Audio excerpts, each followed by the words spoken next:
Hello everyone and welcome to Esquire Weekly, our look at the biggest issues that appeared on EsquireEmmy.com this week.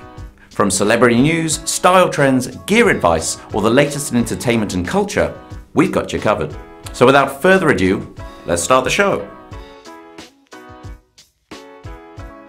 Undefeated boxing champ Floyd "Money" Mayweather wants to buy a Premier League team.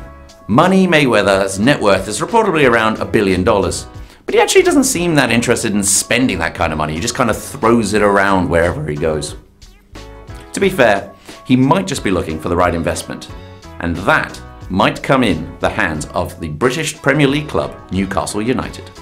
Speaking to the British newspaper The Daily Star, the undefeated boxing champ mentions that he's interested in investing in the Magpies and usurping Mike Ashley from the club.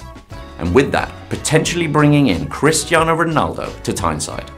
He said, "Cristiano Ronaldo has been a long-time supporter and buddy of mine, so I might even be able to get him to finish his career at Newcastle United."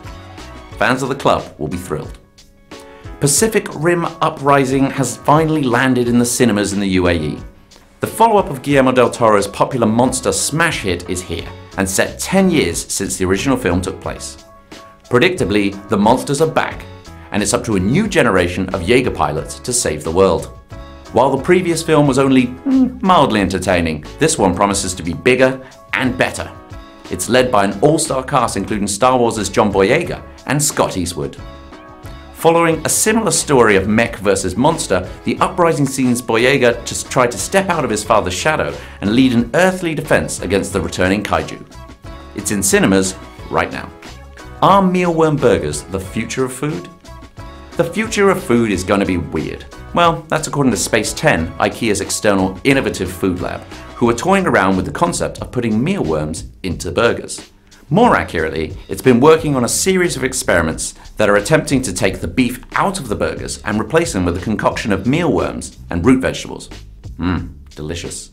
These bug burgers are part of what the lab has dubbed the fast food of the future. In other words, they're healthy and sustainable, and delicious. And we ought to be excited to get such gourmet glimpse into the insect-packed future of the world. If this is the future world, then the planet really needs to be thinking about rebranding all the insects and their byproducts, because nothing ruins a burger more than the word mealworm. Your next home may be 3D printed.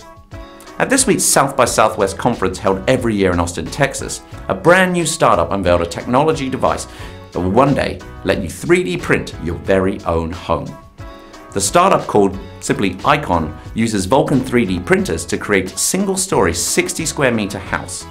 While 3D printed houses have been seen before, Dubai even has its very own 3D structure sat at the foot of Emirates Towers, these ones will have a key difference. The cost of a single home will just be 35,000 dirhams to make. That's right. Using new cost-saving technology and material, the Icon can print houses for less than it costs to buy a car.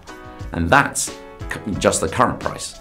The company has said it plans to get those prices all the way down to 10,000 dirhams. After months of anticipation, the Iron Chef Matsuharu Morimoto has finally opened his restaurant here in the UAE. The hugely charismatic chef brings with him distinct culinary style, which integrates Western and Asian ingredients with traditional Japanese techniques, and he's bringing it to the Renaissance Downtown Hotel in Dubai's Business Bay. Chef Morimoto has opened more than 15 restaurants globally and will be bringing his reputation to the vast new Dubai location, with an ever-changing selection of seafood drawn from markets around the world, including deliveries from Tokyo's famed Fukuoka fish markets.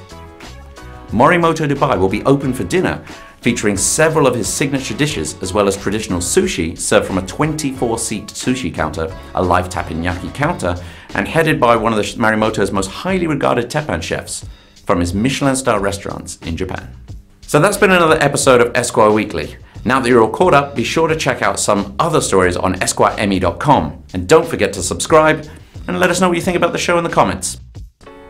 I'm Matt. I'll see you later.